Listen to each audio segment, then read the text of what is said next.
প্রথম রাকাতে সূরা নাস পড়লে করণীয় কি? প্রথম রাকাতে সূরা ফালাক পড়লে ভুলে দ্বিতীয় রাকাতে সূরা কাউসার পড়লে করণীয় কি? দেখুন, কোরআনে কারীমের তারতীব রক্ষা করে তেলাওয়াত করা নামাজের মধ্যে এটা সুন্নাহ। এই জন্য আপনি প্রথম রাকাতে সূরায়ে ফালাক যদি পড়েন, তাহলে দ্বিতীয় রাকাতে আপনি সূরা নাস পড়বেন, উল্টা পেছনে যাবেন না, সামনের দিকে যাবেন।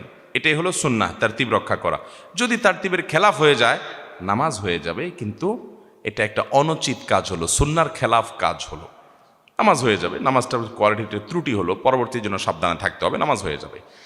আর যদি কেউ প্রথম রাকাতে সূরায়ে নাস পড়ে বসে আছে, কুল আউযু বিরাব্বিন নাস, এরপরে সূরা কি?